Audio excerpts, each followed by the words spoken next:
My name is Adam Ledvina, and I operate Iokiko goats. We run anywhere from 500 to 1,000 goats depending on timing of year. Kind of take goats all over the state doing brush management, kind of a chemical-free way of clearing out brush.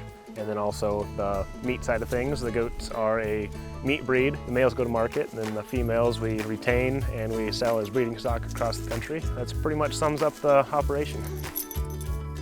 So what I like most about being a farmer in general is just being outside and kind of doing whatever the weather tells you to do, and not having a start time or an end time. You're working all the time, but you're also doing what you want all the time, and you're your own boss.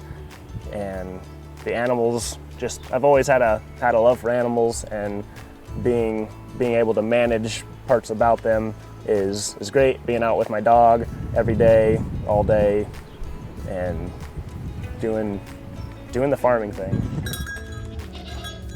So the springtime is kind of a hard time to do your rotational grazing, because you want to get in there when the grass is high enough, but not set it back too much. You kind of have to go in at the right time. You see green grass and you want to get in there right away because it's green grass. You want to stop feeding hay and get on that grass, but you gotta let that grow up to that at least 4 to 6 inch level, if not more than that, ideally. And it's to get your rotations proper. You don't want to get in it too early, and then you want to leave on time. So you don't want to burn up your whole farm before then you gotta go somewhere else. You gotta start feeding hay again. You want to kind of feel out the weather and see when the best time to move is. One of the biggest challenges for the spring season is we start kidding. This year we started kidding about March 1st.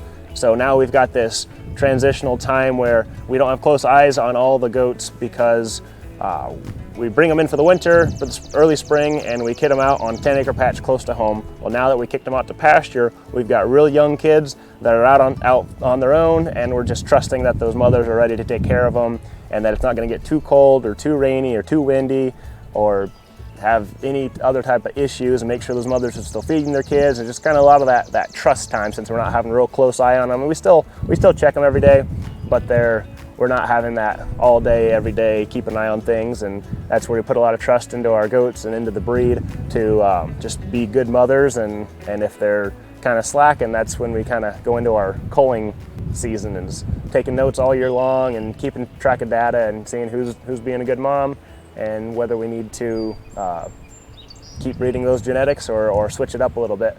That's one of our biggest challenges, is just trusting the goats to do their job, and they're out on their own right now, and yeah.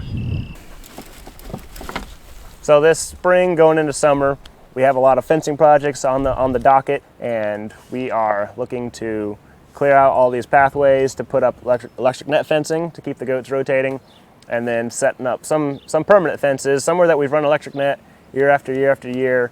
We're kind of deciding, well, instead of setting it up and taking it down all the time, we're going to put permanent fence here. And so we're really clearing out some areas to run good, strong fences through, and then also building contracts for the summer, doing the brush management, the grazing, the prescribed grazing side of the operation. This is about when people start calling. When grass starts greening up, the honeysuckle and autumn olive starts budding. This is when everybody's calling, hey, can we get goats to come clear out this brush?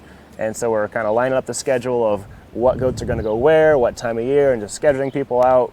So if we're in western Iowa, we can cover customer after customer there, rather than trucking from western Iowa to eastern Iowa to northern Iowa and just kind of rotating all over the place. We're setting up a good schedule to kind of do that as efficiently as we can, and getting things lined up for the summer. Come on, goats. Come on, goats. Come on, goats. So we're kind of wrapping up kidding season right now, and with that comes bottle feeding. And we have a handful of kids that were triplets or quads or young mothers that couldn't handle what was going on, just issues like that. And so we've got mothers that are taking care of their kids nice and easily out on pasture, but we also have our bottle kids back home that still need to be bottle fed for a while until they wean. So that kind of spreads you out pretty thin, as far as you got to you don't have all your goats in one place. We also have our bucks at a whole another farm, and so just kind of keeping a bunch of different animals all over the place. We've got goats that we kid in the fall, and they are their own group that go out on jobs, and then we've got the mothers that have young kids on them that will keep their young kids on them until they're weaning age before they go out on jobs. So we're kind of, yeah, we're spread pretty thin on all the different angles that the business handles. That's it.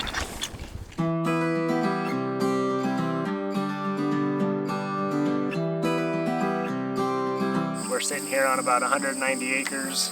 It was traditional row crop, hay, cattle, pigs, everything back in the 70s and 80s. And I kind of came back in the picture 2013 after graduating from Central College with environmental studies, and just kind of had this idea to kind of clear the place out with goats.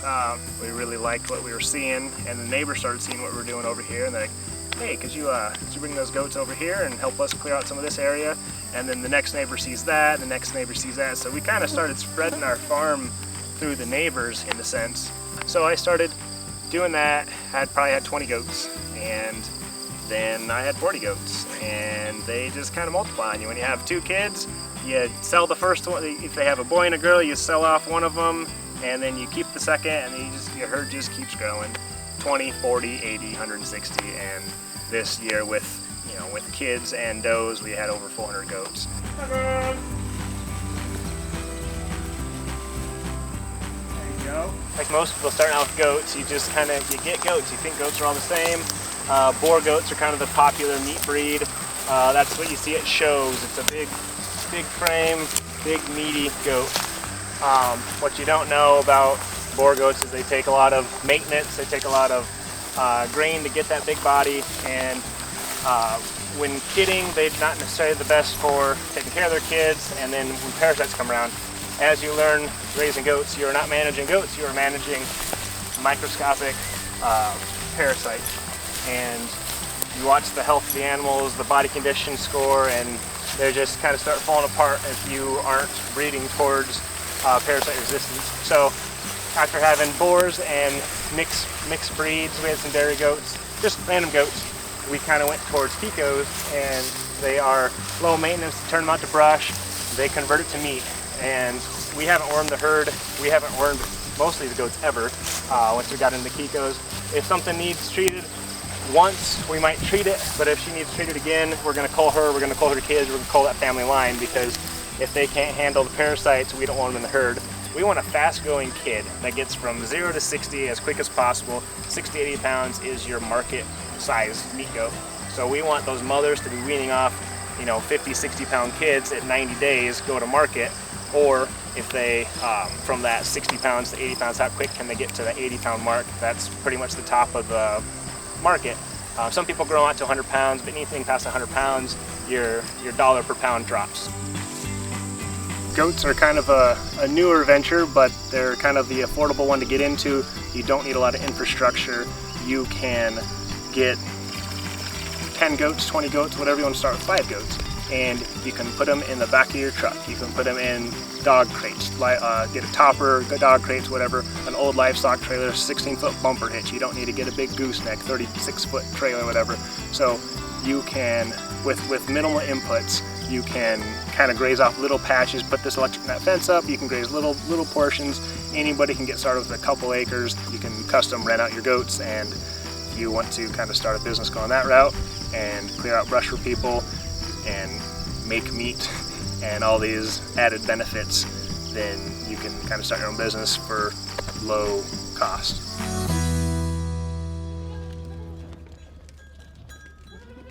I'd say our big goals for the fall is to get everybody bred, and it's a 5-month gestation on the goats, so we are trying to get everybody with their mates.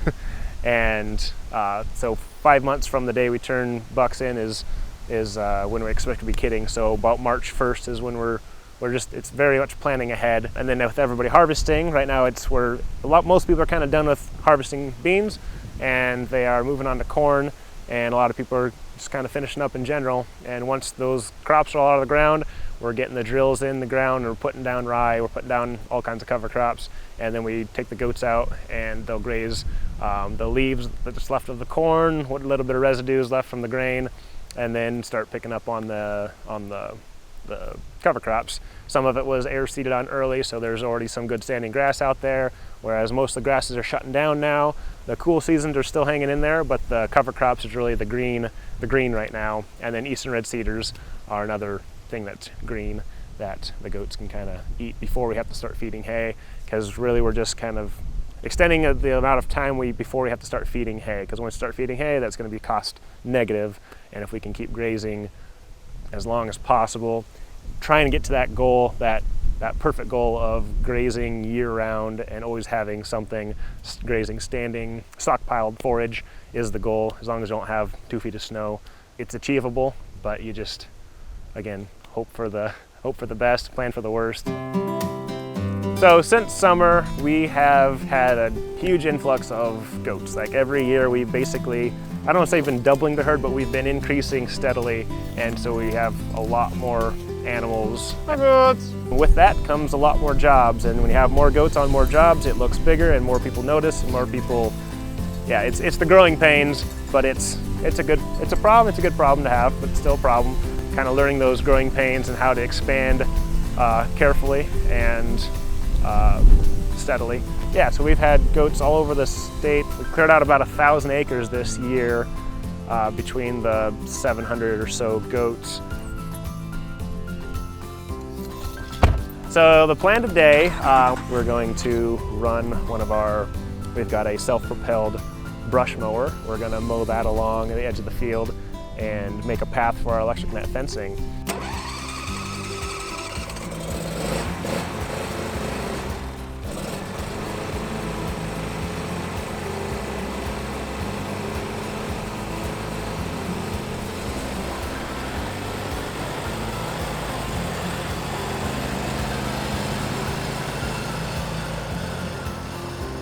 This is a virtual fence collar, and it's got solar panels on the sides, a battery pack on the bottom, and these chains conduct electricity. So it sends out a signal with the satellites. When she crosses the barrier, it'll ding at her, and if she keeps going, it'll send a pulse. It's just got this rubber deal, and it's adjustable collar, but then once it's on her, that's all it is. You just run it with your phone. It's Naomi, she's our guinea pig for everything. She's just a good goat. I'd say the biggest challenges during the fall are just it's very much a go, go, go pace. We're pushing to get as much of the forage eaten up that's green before it all turns and fades to brown and the nutrient levels drop, so we can extend the life of the pastures and the forage, and then get as much hay hauled as we can. You know, we think we have enough hay in the barn, but with all the cold temperatures hitting a little earlier than expected, we just want to be as prepared as possible and I'd rather have enough hay and not use it rather than need hay in the spring when we're kidding and I don't have any time to be locating hay and hauling hay, and just, you know, we're gonna have plenty of hay in the bank, so.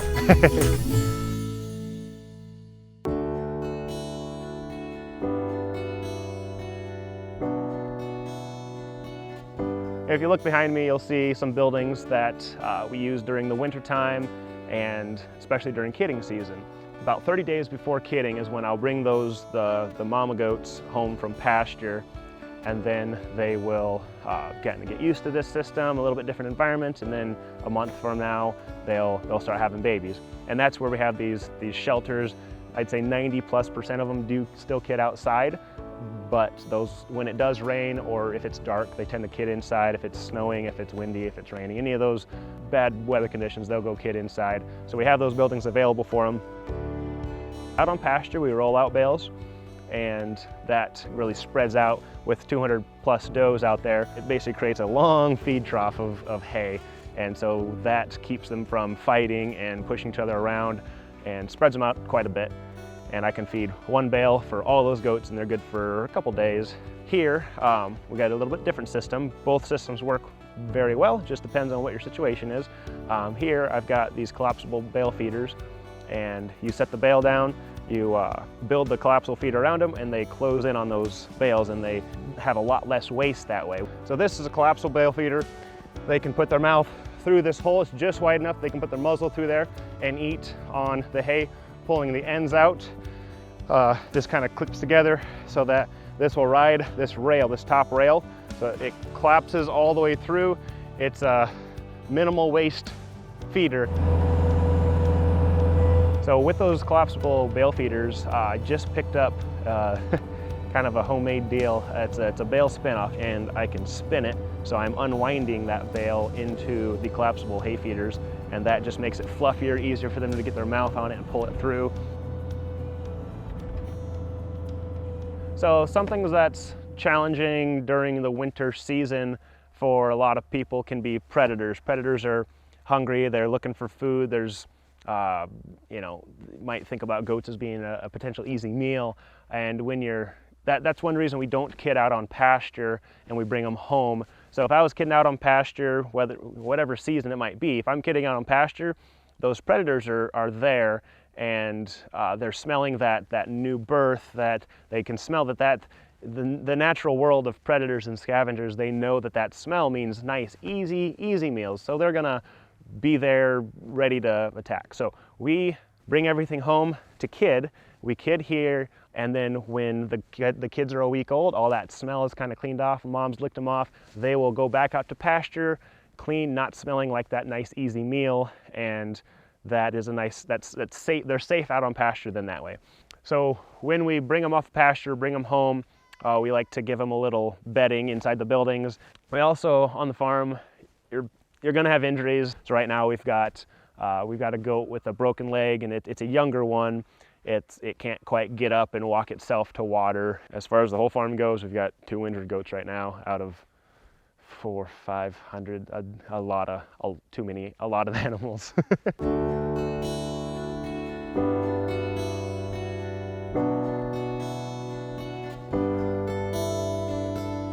So I thoroughly love my job. Really taking the goats around, watching the landscape change. They really can affect an environment. Like we'll have a place that used to be a native prairie that's covered in honeysuckle multiflora rose, and you know, it just looks like brush, and to the naked eye it's just a mess, and it's going to be turning into a forest before too long of all these invasive problems. Well, we bring the goats in there, we wipe that out, and it is that beautiful prairie that used to exist, and we can just really change the landscape with the goats. Also, just the goats in general.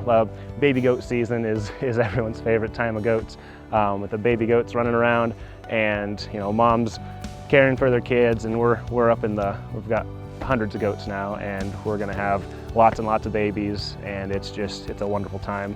Yeah, so pretty much love every aspect of it.